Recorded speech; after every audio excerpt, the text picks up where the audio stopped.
Addy soldiers. Oh my god. Sorry, a little rusty. I had a sword fighting class yesterday, and I am real sore today. Highly recommend, by the way, if you can. So fun. I have never felt so much like a fantasy protagonist than I have when I was wielding a long sword. So if you're in Vancouver, go to Academy Duelo, and if you also can, get Travis as your instructor. He's great. Not sponsored, but if they ever want to, like, hit me up, guys. Okay, down to business. I do have to acknowledge that the thing I'm going to talk about today, it happened like over a month ago, but trends on TikTok change like every 4 days, and it's taken me this long to coherently get my thoughts together for a video. Unfortunately, this is sort of evergreen content. If you watch my YouTube channel or my TikTok, you know that I love queer books. I have brought some out behind me as set deck. In November, I read The Atlas 6 by Olive Blake, which I absolutely loved, and there are multiple queer characters in this that I didn't know, so I posted this TikTok. Excuse me, why did no one tell me this book was gay?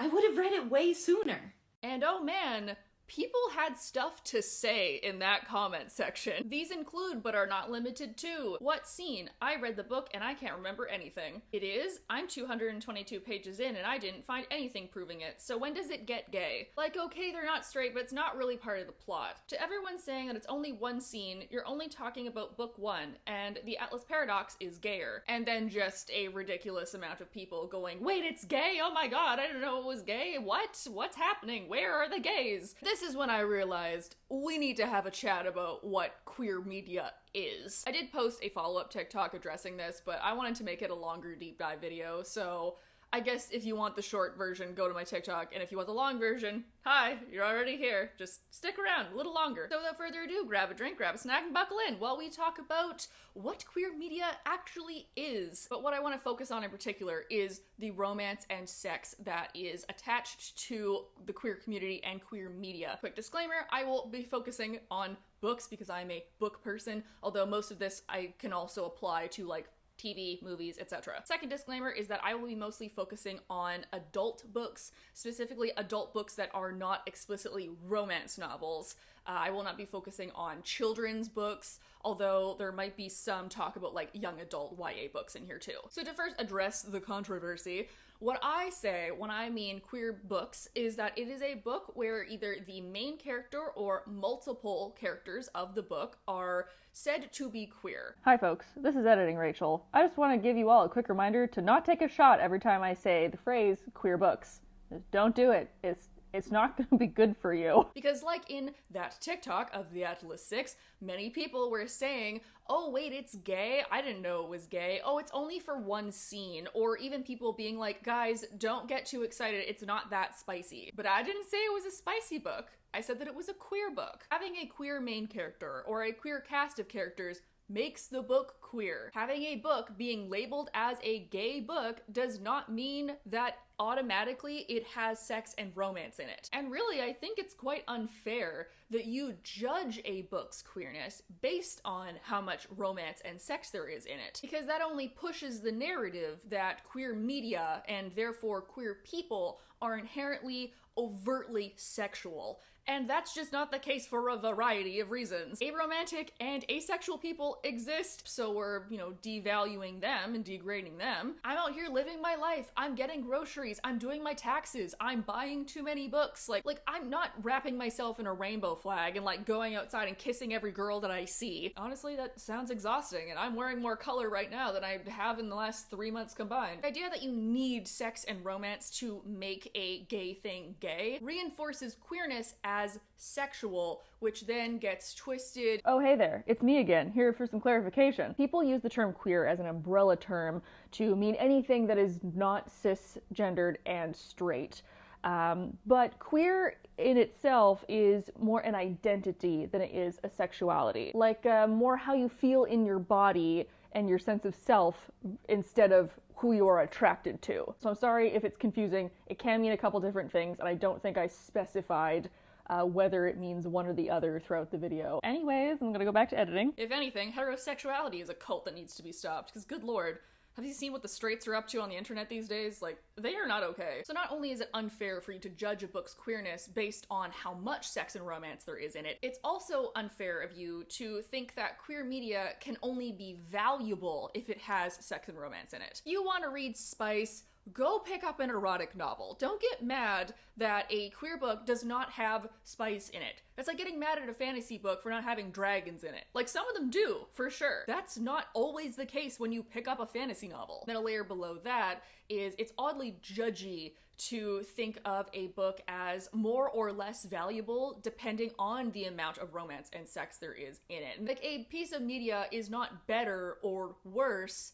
than any other piece of media because it has romance in it, which that can go back to like devaluing what women want and marketing towards the genders, which is stupid. And gay people tend to get lumped in with femininity, and we all know that Western society does not value women, so anything that gets associated with women and femininity gets devalued too. But like, I get it. Romance is sweet, and it's really nice to be able to feel connected to a character in a way that you understand. Because I'm never going to be able to fight a dragon, I don't think, although with these sword fighting classes, it's more likely than you think. But I will likely be able to empathize with somebody falling in love for the first time. Sex and romance are such a large part of so many people's lives and society's lives. Like, oh my god, if I have to listen to another freaking engagement ring radio ad when I'm over at my parents' house, I am going to scream. So it's the most obvious thing that to show queerness, you show the difference in how somebody loves and has sexual encounters with somebody, but that also doesn't have to be front and center to make the story queer. You are not owed sex and romance on every page, and if you want to read it about it or not, that is a personal preference. The Atlas 6 has some romance, it has some seduction, but that book is mainly about power, manipulation, knowledge, and magic. And the motivations that those characters who are having the romantic and sexual scenes, engagements, plot lines, whatever, most of them are using sex and romance to further their own game.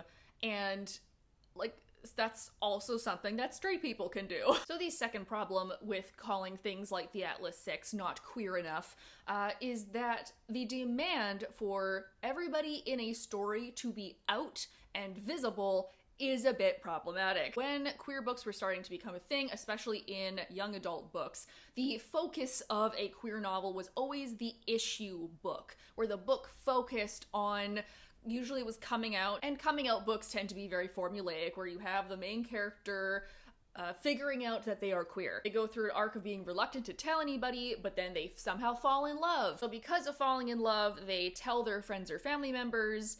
Sometimes it goes well, usually it doesn't. Then there's some kind of hate crime or confrontation with somebody that they know who doesn't like the fact that they're queer. But then at the end, everybody comes together, the person who doesn't like them is banished, they get the love interest, and then that's it? It's over?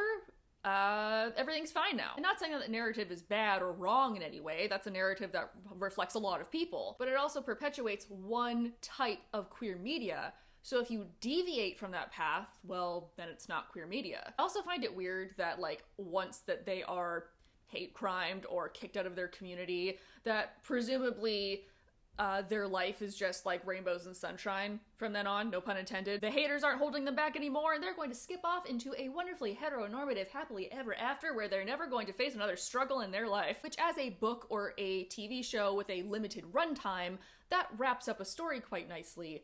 But often that coming out is the easy part. You have to constantly come out to people throughout your life, and you're constantly having to worry about if somebody may try to hurt you all the time. Like, this is not just a one and done situation. But then also, if all of these issue books are pushing the narrative that to be queer is to be a struggle, are we defined by our struggle? And should we be? And I think the issue book has come a long way, because originally when we were starting to talk about, BIPOC, disability, neurodivergence, and queerness, issue books were the only type of representative book. But now, because we've kind of gotten the baseline of those books, we can move on from them. And now we can have stories about queer people just doing stuff and not have to worry so much about if it's an issue or not. And also not saying that issue books are not important. They're very important, and they're a very important stepping stone to the literary scene that we're in now. But because for so long, issue books were the only type of representative media that a lot of people got, you're gonna get tired of reading the same type of book over and over and over again, especially when the struggle is so real to you. Like, yeah, sometimes I like to read a queer book where a main character is struggling with their identity, but I also just like to read queer books where characters are queer and they're just like going about their lives, and also, oh hey, that person over there is like kind of cute, you know? So take the Atlas 6 for example. That is a book where I think almost all, if not all, the characters are queer, but they're just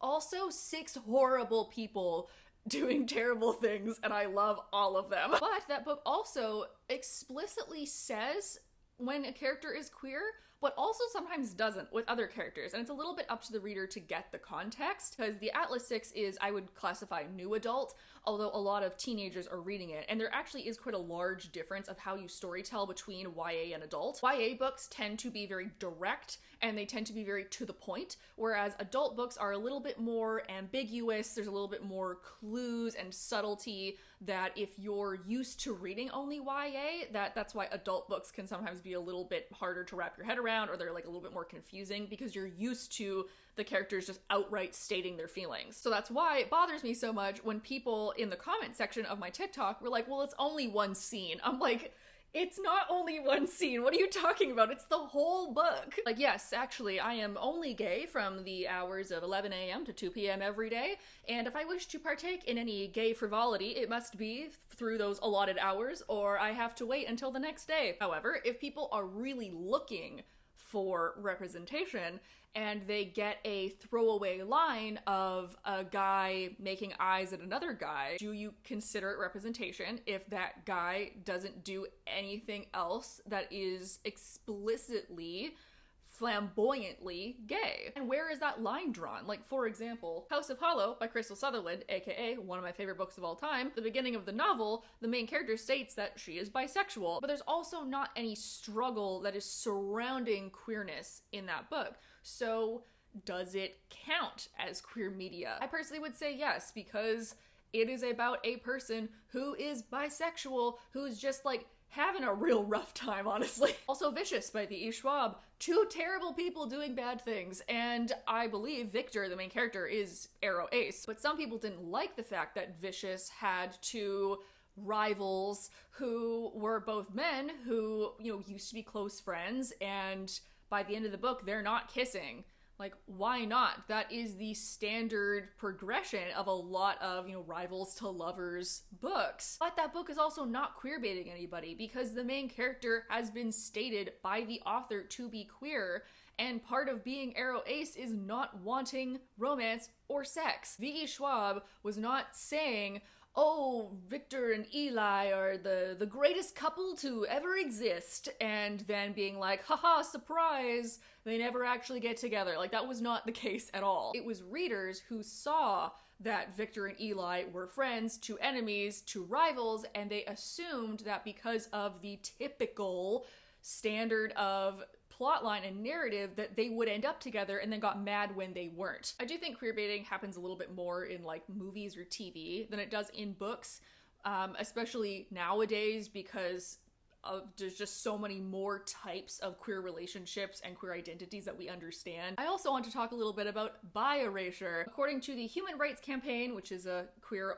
advocacy organization, a bisexual person is somebody who is emotionally, romantically, or sexually attracted to more than one sex, gender, or gender identity, though not necessarily simultaneously, in the same way, or to the same degree. And a lot of arguments used against bisexual erasure are like, they're just confused. Oh, they turned gay, or oh, they turned straight. Or things like assuming that 2 women who are dating are both lesbians, or 2 men that are dating are both gay, or assuming that a man and a woman in a relationship is a straight couple. Like, it doesn't have to be either or. You're not 50% gay and 50% straight. Like, that's not how that works. And there's been a rise of bisexual characters in books, which I love. One series that I really like, which is the Dark Olympus series by Katie Robert. Like, every character in that book is bisexual. I think it's very funny. Dahlia Adler is writing a ton of bisexual girl main characters in her YA contemporaries, which are all so cute. A lot of the new creative fantasies or like space operas that are coming out have a lot of characters who come from societies where like gender is very fluid or it doesn't really matter who you end up with. But unfortunately, because our Western society works so heavily on a binary, I've seen tons of reviews and people like getting angry that a bisexual girl ended up with a guy, and I'm like, that's literally the whole point of being bisexual. So you're saying a bisexual main character can't be in a relationship with one of the genders she's attracted to because that doesn't make her queer enough. What? But I also get that because I've dated plenty of men and you're just automatically assumed to be straight in that scenario. I mean, I have a septum ring and a bunch of tattoos, so like maybe that's a dead giveaway for other people, but you know, the straight people, they don't think about that. So in that way, those characters and those books get, I was gonna say de-shelved, but like, yeah, they get devalued because they're not gay enough, when people who are bi or pan, like that's just a real part of their life, is that they might end up with somebody who's the opposite gender from them, and that doesn't make them less gay.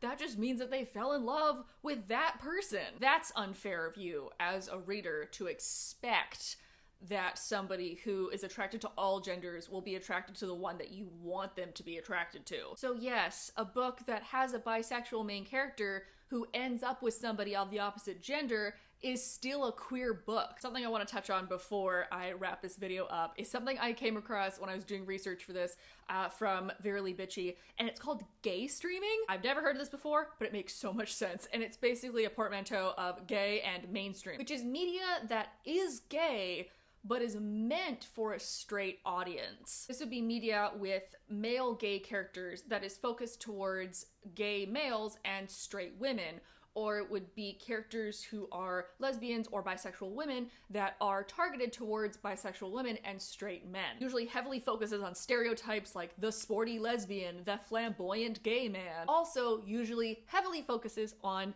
sex, which, say it with me folks, heavily reinforces the idea that all queerness is sexual, because it panders to what the audience expects. While in the video that I got this from, and I'll link it down below, they were mostly talking about like TV shows, I think this also does to a degree happen in books. Because remember, queer people are still a minority, which is something that I forget all the time because like all of my friends are queer. Most of the accounts I follow on social media are queer people. Like all of my FYP page on TikTok is like mostly queer stuff. Like the most unrealistic thing about all media in general is like the straight group of friends having the one queer friend. I'm like, absolutely not. If anything, it's the giant group of queer people who have one straight friend. Also can confirm I have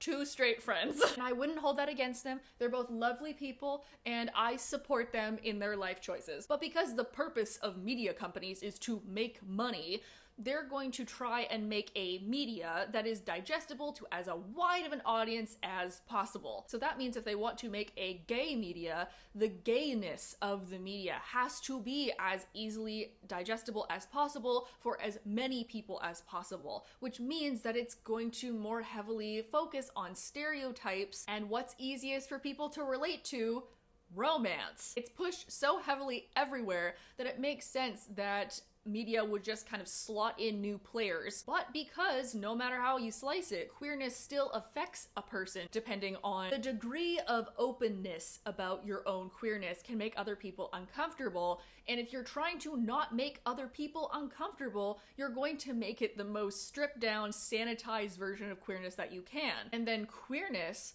is easily twisted into what straight people think queerness is. I think this is why media like Simon versus the Homo Sapiens Agenda by Becky Albertalli and its subsequent movie Love, Simon, and books like Addie LaRue by V.E. Schwab, the reason that those were so popular with such a broad audience is because they depict queerness in an easily digestible and accessible manner. These characters are more quietly queer. They are more relatably gay. And even though Simon was, about a boy being gay, it's not so in your face about it, and it's not challenging you to see these people as a totally new type of person you've never seen before, because both of these characters, Addie and Simon, are cisgendered white people. And I'm not trying to invalidate anybody or anyone's story that also does this or has characters like this. I'm just saying, you know, that's like maybe a factor as to why these became so popular with such a broad audience. So when I saw a lot of people talking about the Atlas 6 as,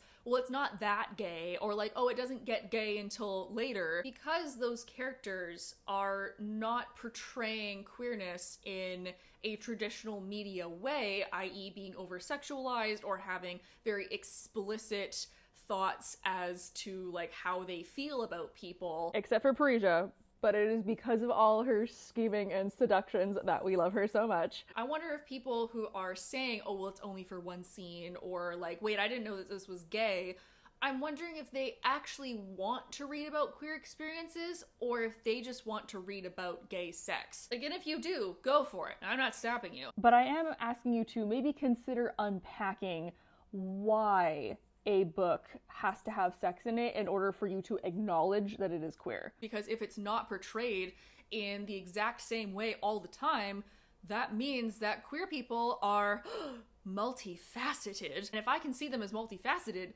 that means that I have to see them as a real person. And a real person is somebody who I could run in at the grocery store, or who maybe like babysat my younger cousins, or who works in the cubicle next to me. And if the queer people who are deviants are seen at the same societal level, what will happen? I don't know. They're gonna start wanting rights or something. Oh my god, I can't believe I got through all of that in an hour. Oh my god, I have so much of my afternoon left. This is what happens when I write a script out. I can focus on my feelings. I just said a lot of words. So I guess in conclusion, queer people do not owe you sex and romance, queer books do not owe you sex and romance, and the queer experience is not explicitly sexual. The queer experience is literally just people living their lives like any other person on the planet. And I think it's really freaking stupid that we're all so concerned about who's kissing anybody else. I'm not trying to downplay that queer experiences are heavily influenced by who you love and who you are attracted to, but I'm trying to go a little bit beyond that, saying that who you are attracted to is like only a part of what it means to be a queer person. And truly, I think it's so much more fun when you can just have a character like throw out, oh yeah, by the way, my ex-girlfriend did this, and then you're like, oh, okay, cool, and it's like not a sticking point in the story. Like, it's just gay people going around making bad decisions, doing things with swords, you know, telling people secrets that they shouldn't be, and like, that's a great story to me. If you want spicy queerness, pick up a spicy queer book. Don't get mad at a queer book for not having spice, because just like every other person on the whole entire planet, queer people do not owe you sex and romance. I would be very interested to see what you guys have to say, so please leave your thoughts in the comment section below. Again, I was mainly talking about books, although this did sort of bleed into TV and then society at large, because queer people are not a monolith and society is weird. I'll also be linking a ton of videos in the description box that I found helpful or informative or otherwise interesting if you want to listen more about queer depictions in media. You know where to click to like the video, you know where to click to subscribe. I hope you guys are all having a nice day wherever you are, and I will see you all next week. Bye!